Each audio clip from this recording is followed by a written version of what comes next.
ನಮಸ್ಕಾರ.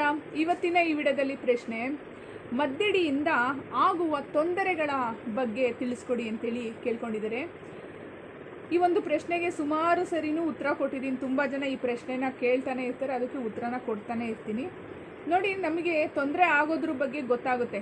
ನಮಗೆ ಯಾವ ರೀತಿಯಾಗಿರ್ತಕ್ಕಂಥ ತೊಂದರೆ ಆಗುತ್ತೆ, ಆ ತೊಂದರೆಯಿಂದ ನಿವಾರಣೆ ಹೇಗೆ ಮಾಡ್ಕೋಬೇಕು ಅನ್ನೋ ಒಂದು ವಿಷಯದಲ್ಲಿ ನಾವು ತುಂಬ ಕನ್ಫ್ಯೂಸ್ ಆಗಿರ್ತೀವಿ. ನೋಡಿ, ನಾವೆಲ್ಲಾದರೂ ಒಂದು ಹಾಸ್ಪಿಟಲ್ಗೆ ಹೋಗಿ ತೋರಿಸಿದಾಗ ಇಂಜೆಕ್ಷನ್ ಕೊಟ್ಟರೆ ಅಥವಾ ಟ್ಯಾಬ್ಲೆಟ್ ಕೊಟ್ಟರೆ ಗುಣ ಆಗುತ್ತೆ. ಕೆಲವೊಂದೊಂದು ಅದಕ್ಕೆ ಸಂಬಂಧಪಟ್ಟಿರ್ತಕ್ಕಂತಹ ತೊಂದರೆಗಳು ಬಂದಾಗ ದೈಹಿಕವಾಗಿ ಏನು ನಾವು ಟ್ರೀಟ್ಮೆಂಟ್ ತಗೋಬೇಕು ಅದನ್ನು ತೆಗೆದುಕೊಳ್ತಾ ಇರ್ತೀವಿ. ಆದರೂ ಏನು ಟ್ರೀಟ್ಮೆಂಟ್ ತಗೊಂಡ್ರೂ ಕೂಡ ನಮಗೆ ಇದ್ದಂತಹ ಪರಿಸ್ಥಿತಿನಲ್ಲಿ ಏನು ಸಮಸ್ಯೆ ಇರುತ್ತೋ ಆ ಸಮಸ್ಯೆ ಇದ್ದೇ ಇರುತ್ತೆ, ಅದು ಬಗೆಹರಿತಾ ಇಲ್ಲಪ್ಪ ಅಂತ ಅಂದಾಗ ಈ ಥರದ್ದು ಏನಾದರೂ ಒಂದು ಕೈ ಚಟುವಟಿಕೆ ಆಗಿದೆ ಅಂತೇಳಿ ನಾವು ಅರ್ಥ ಮಾಡ್ಕೋಬೇಕಾಗುತ್ತೆ. ಅದಕ್ಕೆ ಮದ್ದಿಡಿನೇ ಆಗಿರ್ಬೋದು, ಬ್ಲ್ಯಾಕ್ ಮ್ಯಾಜಿಕ್ ಆಗಿರ್ಬೋದು, ಬೇರೆ ಇನ್ನೊಂದೇನಾದರೂ ಒಂದು ಆಗಿರ್ಬೋದು. ಆದರೆ ಕೈಮದ್ದಿನಿಂದ ಆಗುವಂತಹ ತೊಂದರೆಗಳು, ಸಾಮಾನ್ಯವಾಗಿ ಕೈಮದ್ದು ಬಿದ್ದಾಗ ಬಾಡಿಯಲ್ಲಿ ಉಷ್ಣತೆ ಜಾಸ್ತಿ ಆಗುತ್ತೆ.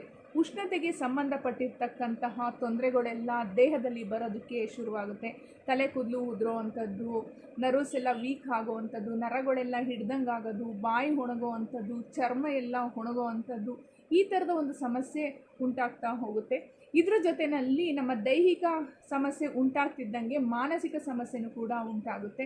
ಎಲ್ಲಾದರೂ ಏನೋ ಟ್ರೀಟ್ಮೆಂಟ್ ತೊಗೊತಿರ್ತೀವಿ, ಸರಿಯಾದ ರೀತಿಯಲ್ಲಿ ಬಗೆಹರಿತಾ ಇರೋದಿಲ್ಲ.